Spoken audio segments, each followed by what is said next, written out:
আজ আপনাদের এমন কিছু দৃশ্য দেখাতে যাচ্ছি যেগুলো সত্যিই উদ্বেগজনক।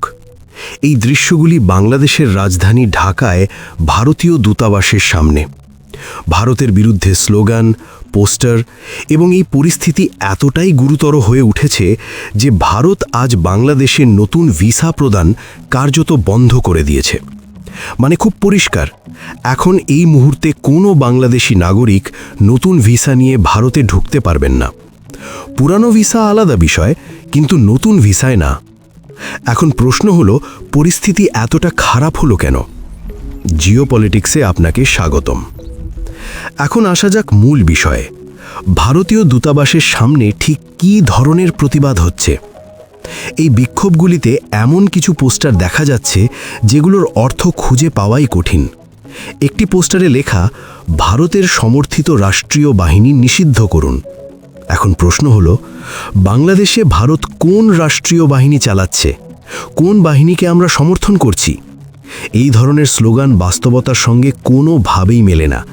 তবুও এই স্লোগান উঠছে ভারতীয় দূতাবাসের সামনে। পরিস্থিতি এমন পর্যায়ে পৌঁছেছে যে ভারত সরকার বাংলাদেশের রাষ্ট্রদূতকে ডেকে পাঠিয়ে সরাসরি প্রশ্ন করেছে, আমাদের দূতাবাস কি নিরাপদ? এরপর বাংলাদেশ সরকার বাধ্য হয়ে সেখানে নিরাপত্তা বাহিনী মোতায়েন করেছে। কিন্তু এই ক্ষোভটা এলো কোথা থেকে? অনেকেই বলছেন ভারত নাকি বাংলাদেশের রাজনীতিতে অতিরিক্ত হস্তক্ষেপ করেছে, বিশেষ করে শেখ হাসিনার দীর্ঘ শাসনকাল নিয়ে এই অভিযোগ। শেখ হাসিনা ভারতে আসার পর বাংলাদেশের একটি অংশে এই ধারণা তৈরি হয়েছে যে ভারত একজন স্বৈর শাসককে আশ্রয় দিচ্ছে। এই আবেগকে কাজে লাগিয়েই আজ এই বিক্ষোভ। কিন্তু এখানেই সবচেয়ে বড় প্রশ্নটা আসে, বাস্তবতায় ভারত বাংলাদেশকে কি দিয়েছে? খাদ্যশস্য, বিশেষ করে চাল, দুর্যোগের সময় ত্রাণ, ট্রানজিট সুবিধা, নদীর জলপ্রবাহ, বিদ্যুৎ ও বাণিজ্য। তবুও আজ ব্যানারে লেখা হচ্ছে, ভারতের সমর্থিত রাষ্ট্রীয় বাহিনী নিষিদ্ধ করুন, সঙ্গে ভারতীয় দূতাবাস ঘিরে বিক্ষোভ কর্মসূচি। এটা শুধুই রাজনৈতিক মগজধোলাই। আবার বাংলাদেশে চলছে বিপজ্জনক নতুন ট্রেন্ড, 7 সিস্টার্স। এখানেই বিষয়টি আরও ভয়ঙ্কর হয়ে ওঠে। বাংলাদেশে এখন একটি অদ্ভুত ট্রেন্ড দেখা যাচ্ছে, ভারতের উত্তর পূর্বাঞ্চল অর্থাৎ 7 সিস্টার্স আলাদা করার দাবি। স্লোগান উঠছে, ভারতের 7 সিস্টার্স রাজ্য আলাদা করো। এবং এই বক্তব্য শুধু রাস্তায় নয়, রাজনৈতিক নেতার মুখ থেকেও আসছে।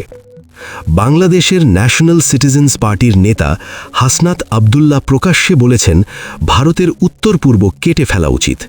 এটা কি আদর্শবাদ? একদম না, এটা পপুলিস্ট রাজনীতি। তিনি জানেন, ভারতে আঘাতের কথা বললেই বাংলাদেশে জনপ্রিয়তা বাড়ে। ভারত এই মন্তব্যের কড়া প্রতিবাদ করেছে এবং বাংলাদেশ হাই কমিশনারকে তলব করেছে। একটি বাস্তব প্রশ্ন, বাংলাদেশ কি ভারতকে চ্যালেঞ্জ করতে পারে? এখানে খুব ঠান্ডা মাথায় ভাবুন। প্রথমত, বাংলাদেশের কি ভারতের সঙ্গে সামরিক সংঘাতে যাওয়ার ক্ষমতা আছে? উত্তর, একেবারেই না। দ্বিতীয়ত, উত্তর পূর্ব ভারতের মানুষ কি বাংলাদেশে যোগ দিতে চায়? একদমই না, বরং তারা অবৈধ অনুপ্রবেশ বন্ধ করতে চায়। তাহলে এই বক্তব্যগুলোর ফল কি? না জিডিপি বাড়বে, না চাকরি আসবে, না স্থিতিশীলতা ফিরবে। এগুলো শুধু জনগণকে আবেগে উস্কে দেওয়ার কৌশল। ভারত সম্প্রতি খুব সাধারণ একটি কথা বলেছে, বাংলাদেশে দ্রুত নির্বাচন হওয়া উচিত। 2 বছর ধরে দেশ চলছে উপদেষ্টাদের দ্বারা, কোনো নির্বাচিত পররাষ্ট্রমন্ত্রী নেই। কিন্তু এই বক্তব্যেও বাংলাদেশ সরকার বলছে, আমরা ভারতের পরামর্শ চাই না। এই প্রতিক্রিয়া এমন যেন ভারত কোনো শত্রু রাষ্ট্র। এখানে আরেকটি গুরুত্বপূর্ণ বিষয় আছে। মোহাম্মদ ইউনুস বর্তমানে মার্কিন যুক্তরাষ্ট্রের পূর্ণ সমর্থন পাচ্ছেন। একটি মার্কিন think tank international Republican institute বলছে, বাংলাদেশের 70% মানুষ ইউনুস সরকারের পক্ষে। কিন্তু বাস্তবতা কি বলছে?